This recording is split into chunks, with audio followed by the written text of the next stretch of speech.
Découvrez les secrets de l'abondance quantique avec le docteur Olivier Madelrieux, coach mental et expert international reconnu pour avoir accompagné plus de 6000 personnes, dont de nombreux champions sportifs, coachs et chefs d'entreprise. Dans cette masterclass gratuite, vous découvrirez comment activer votre pouvoir d'attraction, vous apprendrez des techniques simples et concrètes pour transformer votre vie, la méthode des 3 questions pour reprendre le contrôle de vos pensées, mais aussi les clés pour manifester l'abondance dans votre réalité.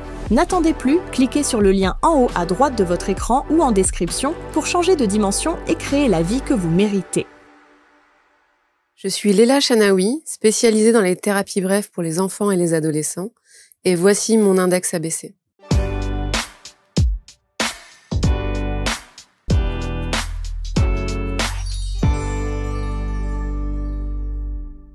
Nous allons donc découvrir le portrait de Laïla qui est installée sur les canapés. Bonjour Laïla. Bonjour Marc. Merci d'être avec nous. On va parler de nos enfants. Alors mon Dieu, il y a tellement de choses à dire et notamment du lien que l'on peut faire entre nos enfants et l'hypnose. Parce que c'est le support que vous avez choisi pour travailler avec ces enfants. Tout à fait. Pourquoi ? Alors parce qu'en fait, les enfants sont naturellement dans un état hypnotique. En fait, ils sont naturellement connectés à leur imaginaire, et pour eux, c'est beaucoup plus facile de rentrer dans un état d'hypnose et du coup de pouvoir, par ce biais-là, qui est beaucoup plus ludique pour eux, régler des petits défis que la vie peut leur présenter, ou des défis peut-être des fois un peu plus importants, et du coup pouvoir les aider comme ça à avancer plus sereinement. Alors, on parle d'enfants, mais d'adolescents aussi. Tout à fait. Donc vous intervenez entre, j'allais dire, 0-12 ans. Alors plutôt entre 5 et 17 ans. Ouais, il faut qu'il y ait une conscience. Mon Dieu, ça veut dire qu'avant 5 ans, il n'y a pas de conscience, mais si, bien entendu. Oui, surtout qu'on travaille avec l'inconscient. En plus. Surtout qu'on travaille avec l'inconscient. Mais à partir de 5 ans? Oui, à partir de 5 ans. D'accord. À partir de 5 ans, parce qu'en fait, on va utiliser une approche l'approche du jeu, en fait, du jeu de rôle. Un enfant peut très facilement rentrer dans un jeu de rôle parce qu'il joue, c'est la manière dont il va jouer, en fait. Donc à partir de 5 ans, c'est plus facile de le faire. Et les adolescents aussi, il y a un côté assez ludique et aussi assez engageant. Et le fait qu'on soit sur des thérapies brèves, en fait, pour eux, c'est moins stigmatisant, j'ai envie de dire, que des thérapies plus classiques. Alors, comment, au travers du jeu, vous intégrez l'hypnose pour les enfants ? Alors, on va prendre un exemple, un enfant qui a des troubles du sommeil. Souvent, les enfants, quand ils ont des troubles du sommeil, c'est qu'ils se sentent en insécurité. Ce qui fait qu'ils ont du mal à dormir, c'est qu'ils ont peur. Donc, quand ils ont peur, le premier réflexe, c'est d'aller chercher maman ou papa, parce que c'est lui ou elle, la référence de sécurité. Et donc, un jeu que je fais souvent avec les enfants, c'est, par exemple, imaginer qu'il y ait une petite marmotte, qu'il est dans un petit terrier, en sécurité. Les marmottes, quand elles sont dans leur terrier, c'est pour se reposer, parce que l'hiver est là. Et donc, c'est un jeu dans lequel il va rentrer, et qu'il va pouvoir reproduire le soir à la maison avec sa maman ou avec son papa au moment du coucher. Ça va devenir un rituel, et en fait, au travers de l'image, au travers du symbole de la marmotte, il va lui-même, en fait, se dire, il est en sécurité, tout va bien, et il va lui-même faire ce chemin-là au niveau inconscient. Mais la notion d'hypnose, proprement dite, telle que nous, on la voit ici, ou on pourrait l'imaginer, comment elle se matérialise? Comment vous pratiquez quand vous êtes en cabinet avec cet enfant? En fait, l'état d'hypnose, c'est quoi? C'est d'être en fait ici et ailleurs. Donc, quand on est dans un jeu de rôle, si je me prends pour une marmotte, je suis en fait dans mon jeu, je suis dans mon imaginaire, donc je suis ici et je suis ailleurs. Donc, c'est exactement ça, l'état d'hypnose. On n'est pas obligé en fait d'être dans un état d'endormissement, on peut juste être là et ailleurs. Donc, ça veut dire que l'enfant, quand vous le recevez, par exemple, en cabinet, il est dans une posture de jeu, où il est positionné comme lorsqu'on accueille un état hypnotique. On est dans une position de jeu. En fait, il est actif, et je vais lui proposer un jeu, et on va rentrer dans ce jeu de rôle. On peut bouger dans la pièce, il peut être debout, il peut être dans les bras de sa maman, ça dépend comment il se sent. Et ça vient au fur et à mesure. Après, on peut aussi travailler avec le conte. Le conte va permettre en fait de projeter l'enfant dans un état hypnotique. L'histoire. Exactement, l'histoire. Et en fait, il va venir avec moi dans l'histoire que je vais lui raconter.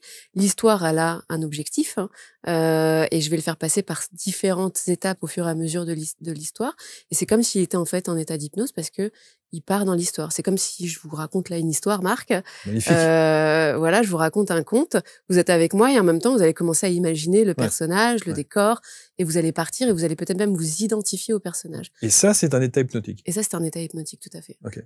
Et donc, ça veut dire qu'au travers du conte que vous allez raconter, vous intégrez dans ce conte des phases, j'imagine, qui permettent de solutionner, entre guillemets, la problématique que rencontre l'enfant? Exactement. En fait, c'est complètement invisible pour l'enfant, mais en fait, il y a des messages qui sont à destination de l'inconscient et qui vont débloquer la situation au niveau de l'inconscient.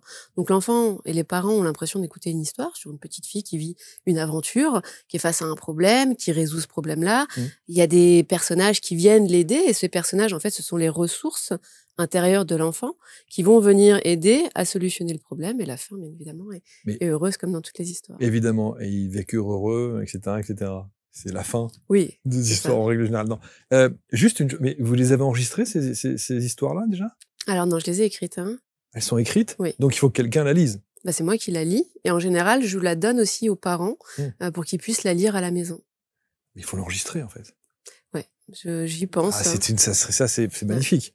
C'est-à-dire enregistrer des histoires qu'on pourrait sélectionner en fonction de encore une fois, la problématique rencontrée par l'enfant. Et avec effectivement cette dimension hypnotique qu'il y a ce sont des contes, ce seraient des contes thérapeutiques. Des contes thérapeutiques. Exactement. Et c'est pour ça aussi qu'il faut faire attention, j'ai envie de dire, aux histoires qu'on lit à nos enfants, parce qu'effectivement, il y a des histoires qui peuvent ne pas laisser un message positif, qui peuvent créer une angoisse, un stress. Comment savoir? Je pense qu'il y a des histoires qui sont connues quand même pour être pas très rassurantes. Moi, je suis pas très fan du Petit Chaperon Rouge, par exemple, où en fait on envoie un message. Alors le message derrière, c'est faut faire attention. Enfin voilà, pas se confier aux inconnus, il faut faire attention. Mais il est négatif en fait. Je pense qu'il faut vraiment essayer. L'inconscient va aller vers le positif. L'inconscient va aller pour protéger. En fait, le rôle de l'inconscient, c'est de nous protéger. Donc, si on lui transmet un message négatif, ça peut créer. Ok, je vais surprotéger. Les amis, quelques secondes d'interruption dans ce programme, juste pour vous donner une information importante. Vous savez que chaque jour sur ABC Talk TV, on aime et on prend le temps de vous recevoir pour parler des pratiques et des praticiens inspirants de par leur parcours et de par leur expertise. Alors peut-être que vous aussi, vous aimeriez partager avec nous votre métier et vous installer ici dans ce studio, sur ces canapés, pour nous dire un petit peu comment vous en êtes arrivé à ce que vous êtes aujourd'hui. Alors si vous êtes à la fois thérapeute, expert, coach, accompagnant de vie et que vous avez envie d'enregistrer un entretien avec moi dans ce studio ABC Talk, il suffit simplement de postuler sur le lien qui est sur cette vidéo ou éventuellement dans la description de la vidéo et vous serez à la suite de cela référencé sur la première plateforme vidéo des thérapeutes accompagnants de vie, coachs et autres experts. Vous, en l'occurrence, je vous le souhaite et je vous dis merci de votre fidélité. indexabc.fr ou alors le site directement abctalk.fr. J'ai d'ailleurs, il me semble qu'il y avait une étude qui avait été menée il y a quelque temps de cela sur les histoires qui ont bercé notre enfance et qui sont sous l'enseigne ou sous l'effigie d'une très très grande marque américaine que l'on connaît, avec des parcs à droite à gauche, et qui étaient assez décriées d'ailleurs, des histoires qui étaient pas très très clean. Bah, l'image des petites filles, par exemple, le rôle de la femme, ça peut effectivement, de quelle manière ça influence. Et aujourd'hui, cette marque effectivement américaine essaye de changer ça, essaye d'apporter et de la diversité et des messages et parfois dans l'excès. Et parfois dans l'excès. Et parfois dans l'excès. C'est ça. Des fois, on essaye toujours de rattraper ses fautes c'est vrai. de manière un peu exagérée. Comment vous découvrez l'hypnose? Alors, l'hypnose, en fait, j'ai toujours été passionnée par le fonctionnement du cerveau. La manière dont ça fonctionne. J'avais commencé des études de médecine que j'ai arrêtées pour des raisons personnelles, mais j'ai toujours gardé un intérêt en fait sur le lien corps-esprit, comment ça fonctionne. J'ai vite découvert l'hypnose du coup à travers ce biais-là.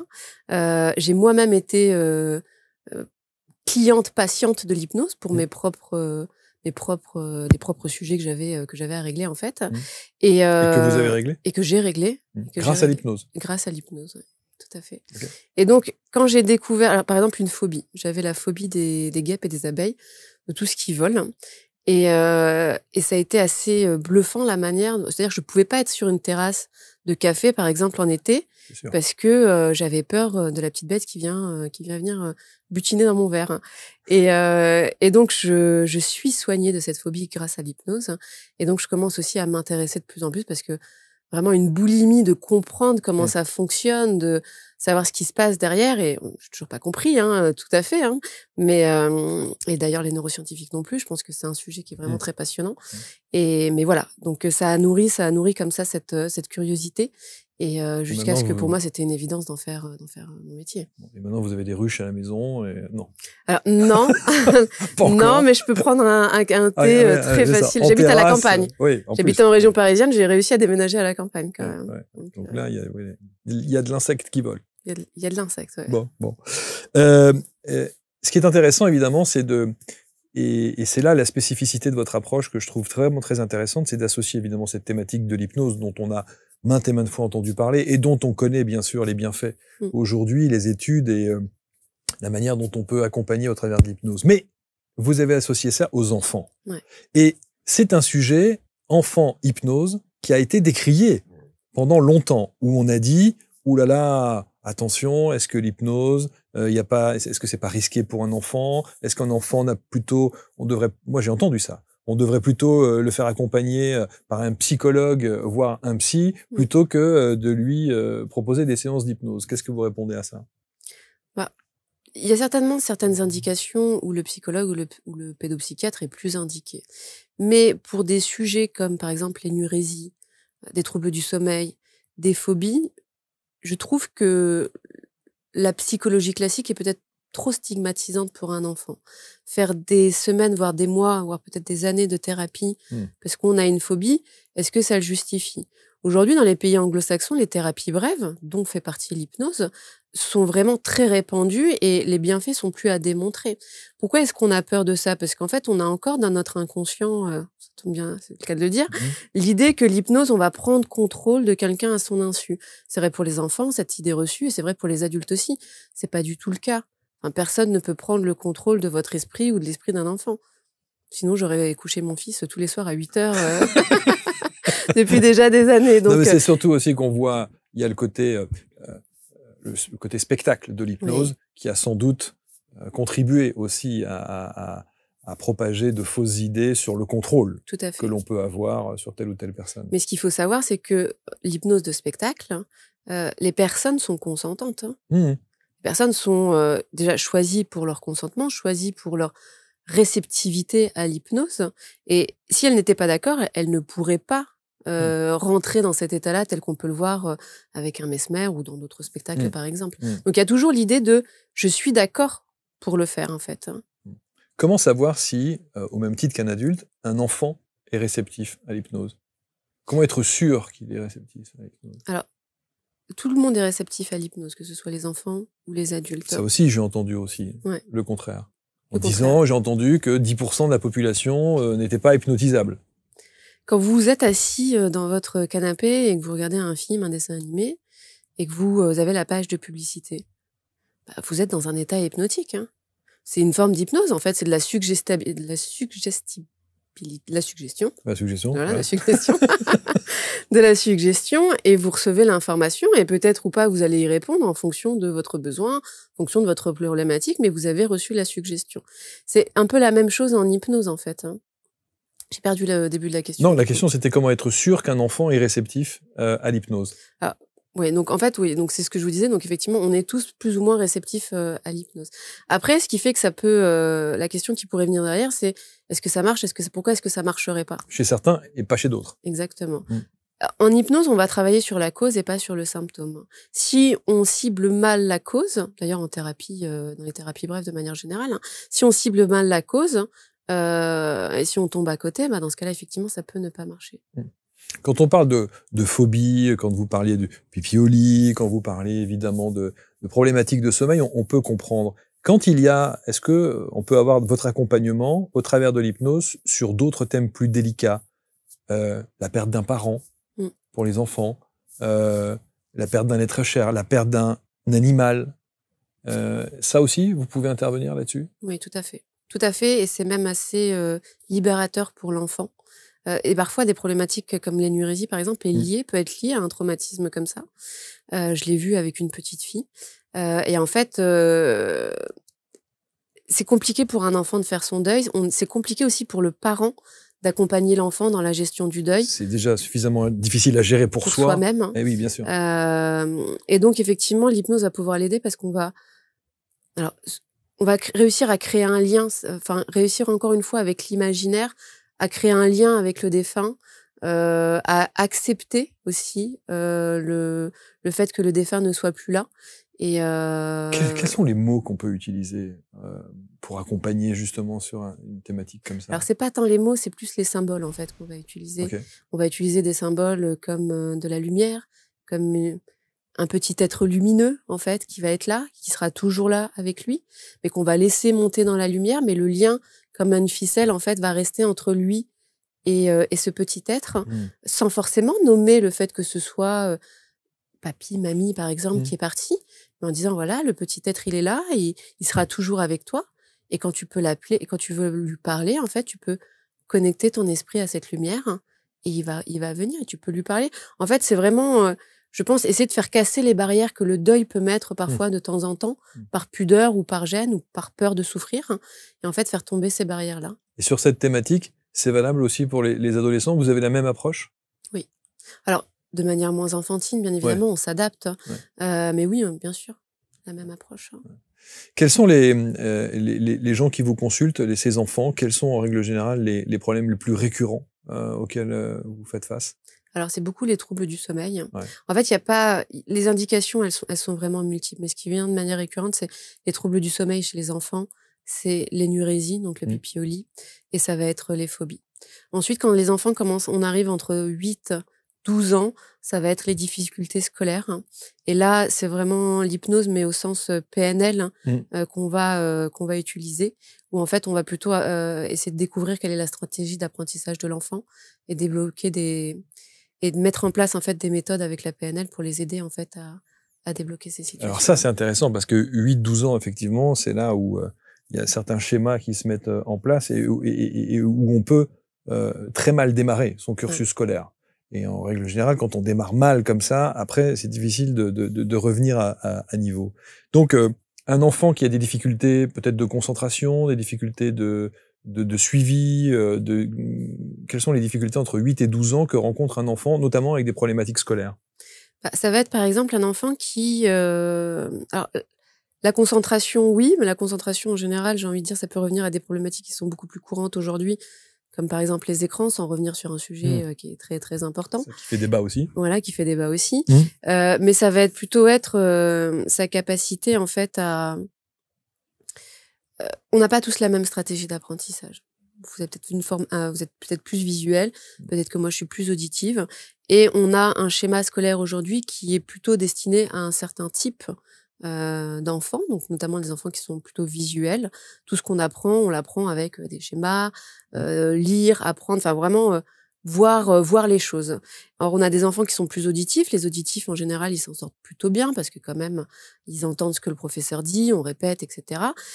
Par exemple, des kinesthésiques, c'est plus compliqué. Parce que il faut la sensation en fait. Mais rien que ce que vous dites entre kinesthésique, auditif ou visuel, je suis parent, je suis incapable de dire si mon enfant est plus ceci ou plus cela. Tout à fait.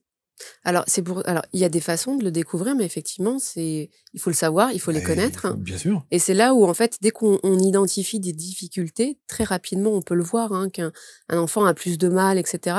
Je pense qu'il faut pas hésiter à consulter des professionnels pour tout de suite en fait essayer de libérer, parce que ça peut donner en fait une image à l'enfant et ça peut imprégner son esprit de se dire je suis pas bon à l'école. Je suis nul dans ça. Et comme vous le disiez tout à l'heure, en fait, il peut vraiment traîner ça pendant toute sa scolarité. Absolument. Et ça commence souvent très, très tôt. Un enfant qui a des difficultés au niveau de la dictée, moi, je l'ai vécu avec mon fils. Dès qu'on a commencé, alors la lecture, ça allait, parce qu'il y avait ce côté je construis un mot avec l'apprentissage syllabique. Mais les dictées, en fait, on donnait des dictées à apprendre avec des mots à apprendre, en fait, aux enfants. Et il avait beaucoup de mal. Et ce que j'y ai fait, parce qu'il est un peu plus kinesthésique, je lui ai fait construire les mots. Donc voilà, sur des lettres avec le A, le B, le C. Il prenait le papier et il construisait le mot. Il le faisait 3 fois et le mot, il le connaissait par cœur. Et donc, quand on a réussi à identifier ça rapidement, on peut trouver d'autres méthodes pour aider son enfant à apprendre et pas forcément essayer de le faire rentrer dans un modèle qui n'est pas le sien. En fait, je pense que c'est ça la difficulté aujourd'hui que vont rencontrer beaucoup de parents, mais parce que le modèle, et bon voilà, c'est comme ça, il n'est pas fait pour. On cherche à faire rentrer tout le monde dans la même case. Ouais.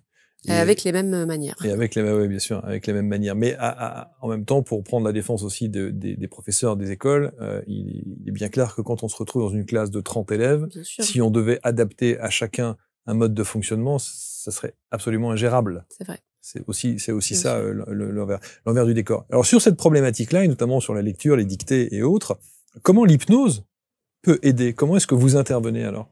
Alors j'interviens plus avec la PNL en fait, sur ces problématiques-là de difficultés scolaires. L'hypnose, on peut l'utiliser quand, par exemple, on a un enfant de 10 ans qui a justement, comme on le disait tout à l'heure, cette impression de toute façon, moi, je suis nulle. Voilà, je suis nulle parce que on a des fois peut-être le maître, peut-être le parent, peut-être la personne qui fait faire les devoirs. Voilà, ça arrive des fois de perdre patience et de donner l'impression à son enfant qu'il est nul. Qu'il est nul, voilà, exactement. On a tous connu. On a connu ça et c'est dur pour un enfant de s'en débarrasser. Donc on peut effectivement travailler plutôt sur l'estime de soi et se dire non, t'es capable. Et là, après effectivement avec l'hypnose, on peut travailler là-dessus. Vous dites une phrase intéressante. Vous dites on observe souvent que la problématique soulevée par le parent est le plus souvent une problématique vécue par son enfant intérieur. Ouais. L'enfant intérieur du parent. Du parent. Ouais, du parent. Okay. Donc c'est du transgénérationnel pour le coup là. Ah, presque, oui, tout à fait, tout à fait. Et de la résonance, je dirais aussi. En fait, on attend souvent un changement de notre enfant, mais ce qu'il faut bien comprendre, c'est que dans peut-être les 80% des cas, ce qui est plutôt une statistique importante, le comportement de l'enfant n'est que la réponse à notre propre comportement. Ça va bien culpabiliser tout le monde. Ouais, c'est vrai, mais c'est la vérité.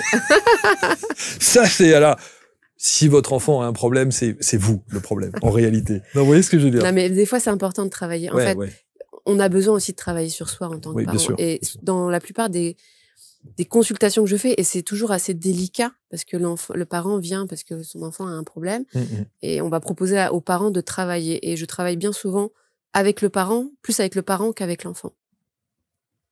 Et ça leur fait du bien aussi. Et l'enfant est là? Ça m'est arrivé.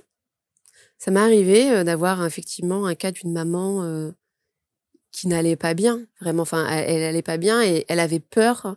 Et je pense que c'est ses peurs à elle qu'elle projetait sur son enfant, que son enfant n'aille pas bien. Mais son enfant allait très, très bien. Et en fait, j'ai proposé un jeu de rôle, sans dire à la maman que c'est elle finalement qu'on travaillait. Mais comme elle était d'accord pour faire le travail, l'inconscient était d'accord, donc on travaille pas à son insu. Et effectivement, elle a fait le même jeu que son enfant.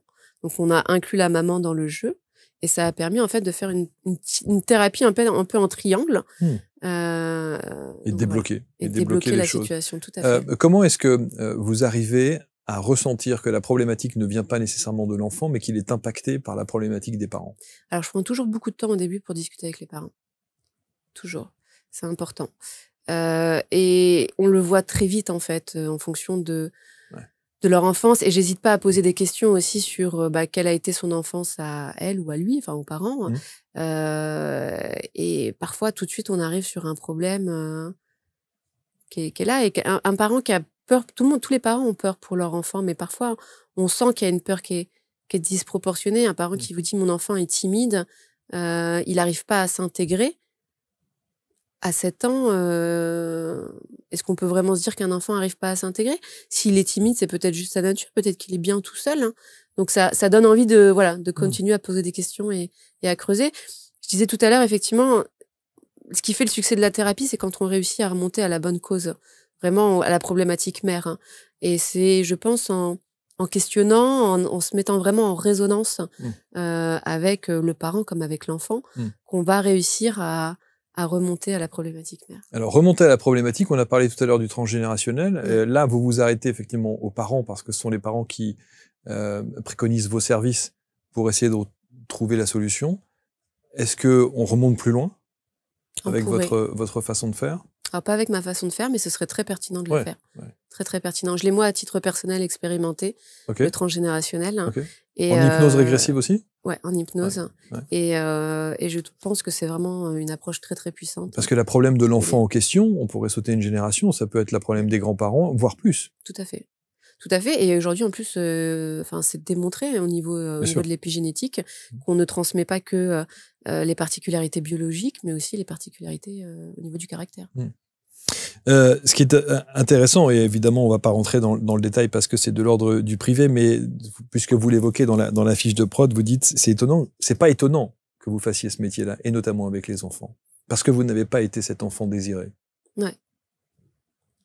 Alors, j'ai pas été cet enfant désiré, mais pour autant, enfin, j'ai pas été prévue, on va dire, où effectivement, quand maman a appris qu'elle était enceinte de moi, c'était, je pense, tout sauf le bon moment pour elle.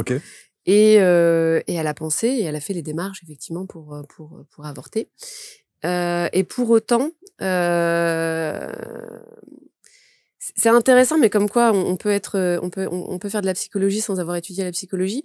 Quand elle m'a raconté l'histoire, elle me l'a toujours présentée comme si finalement j'avais été un cadeau en fait. Donc effectivement, elle n'avait pas voulu parce que c'était pas le bon moment, c'était compliqué pour elle dans sa vie à ce moment-là. Mais quand elle est allée voir le médecin, la manière dont elle raconte l'histoire, mais c'est pour ça que c'est toujours intéressant, la manière dont on raconte des histoires aux enfants, c'est que ce médecin n'avait pas voulu, effectivement, parce que je pense qu'elle avait dépassé le terme pour pouvoir le faire.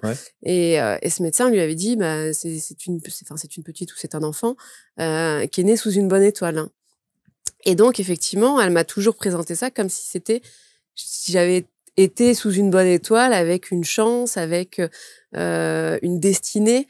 Et donc, effectivement, voilà, j'ai grandi avec cette idée-là que c'était peut-être pas le bon moment pour elle, mais c'était le bon moment pour moi. À quel moment de votre vie vous connaissez cette vérité-là? Quand je suis adolescente, à l'adolescence. Et donc, c'est un choc? Non, c'est pas un choc parce que c'est là où je la trouve très forte. Je me souviens plus comment, dans quel contexte elle m'explique ça. Ça devait être, je pense, au moment où mes parents se sont séparés. Parce que je sais que mon père était compliqué. Et ma mère, elle se confiait toujours beaucoup à nous. Elle nous parlait toujours beaucoup. Et donc, elle m'explique ça. Mais c'était pas un choc parce qu'en fait, j'avais tout de suite cette image de... je suis née sous une bonne étoile, quoi. J'ai quelque chose. C'est beau. Et c'est comme si j'avais en fait cette idée, quelque chose à faire ici. Voilà. Et je pense que c'est très puissant pour un enfant d'avoir cette image-là. On a beaucoup parlé, évidemment, des enfants et des adolescents dans différentes émissions, notamment avec des psychanalystes. Je pense à Bruno, au passage, que je salue, qui dit: on peut tout dire aux enfants, car les enfants peuvent tout entendre et à n'importe quel âge. Est-ce que dans votre accompagnement, au travers de l'hypnose, au travers de ce que vous préconisez, presque des jeux de rôle que vous faites entre les parents et les enfants, ou de l'approche thérapeutique brève directement avec l'enfant, est-ce qu'on peut tout dire à un enfant? Je suis tout à fait d'accord. Par contre, il faut choisir comment le dire. Ouais, ça dépend de la manière. Exactement. Et c'est la puissance des mots. Les mots ont une puissance énorme. Et effectivement, la manière dont on va le dire, les mots qu'on va choisir pour le dire, ça peut tout changer. En tout cas, le message peut ne pas être reçu de la même manière. De la même manière. Ouais, et donc, quel que soit le sujet, parce que ça, c'est vraiment important. On entend souvent dans les familles dire: écoute, laisse-le avec ça, on va pas lui en parler parce que honnêtement, c'est pas de son âge, ou il a le temps de penser à ça, ou. Alors, on peut tout dire, mais après, est-ce que c'est opportun de le dire ou pas? Si c'est quelque chose. Mais dans la thérapie, ça peut l'être. Alors, si c'est à une visée thérapeutique, oui, il faut le dire. Mais après, il faut choisir comment le dire, comment l'amener. Voilà.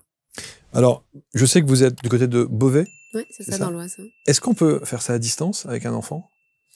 Alors, je sais que j'ai des collègues qui le font à distance. Moi, pas dans mon approche.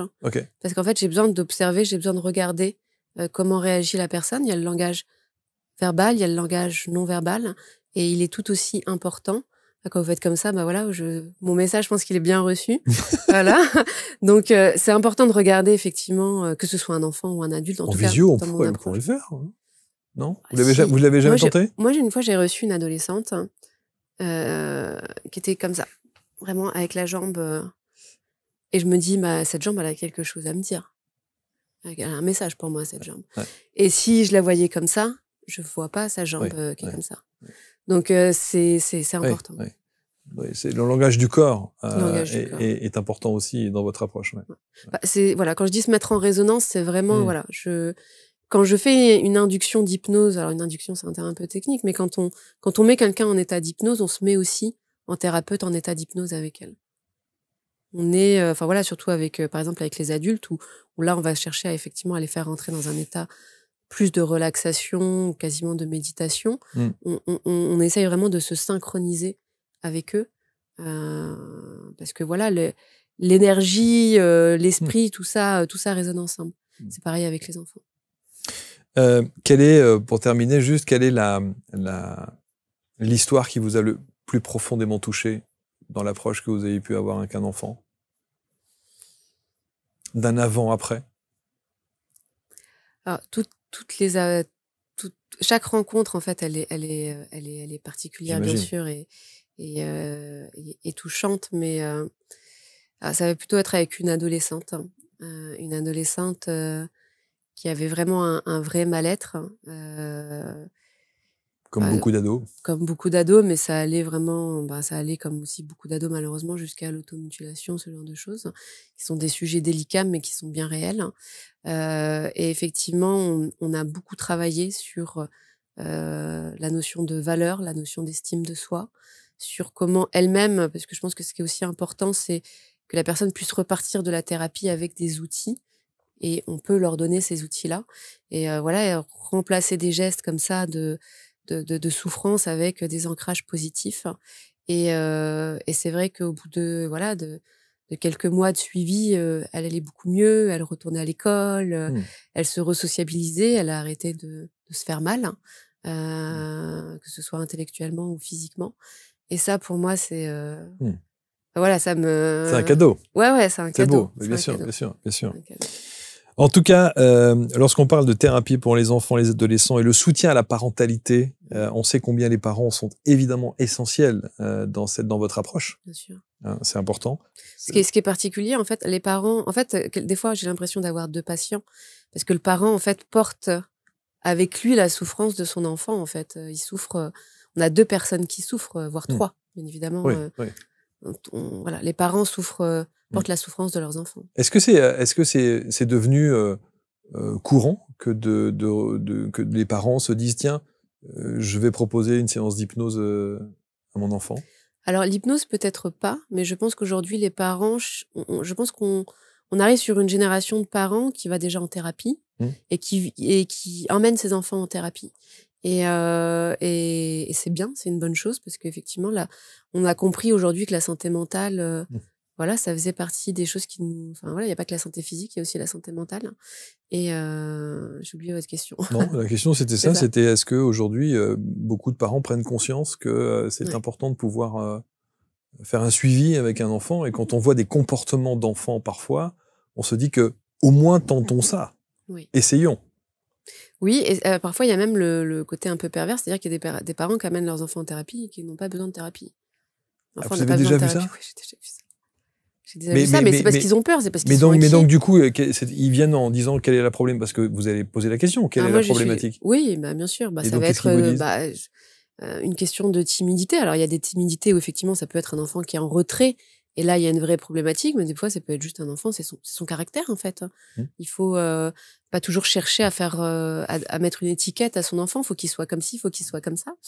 Et dans ce cas c'est comme ça, je suis très transparente avec les parents, avec toute la pédagogie qui va avec, bien sûr, mais je pense que c'est important de leur dire votre enfant va très très bien. Cool quoi. Il y a pas de... Voilà, si vous voyez en grandissant que c'est complexe ou qu'effectivement il y a une problématique, on peut se revoir, mais pour l'instant ça va bien. On n'est pas là pour faire de la thérapie pour de la thérapie. Oui, c'est ça, oui. Bon. Moi, je trouve que vous avez une approche très intéressante et vous êtes, je sais pas quel signe vous êtes, mais vous êtes très calme. Vous êtes quel signe? Balance. Hein. Balance. Du coup, il y a un équilibre. Bon, voilà, exactement. Donc, je pense que vous ne serez pas insensible, évidemment, à ce qu'a dit Layla et puis à son approche, parce qu'il y a des choses, évidemment, avec nos enfants. On peut comprendre aussi qu'il y ait des parents qui soient complètement désemparés face à des comportements d'enfants à droite, à gauche.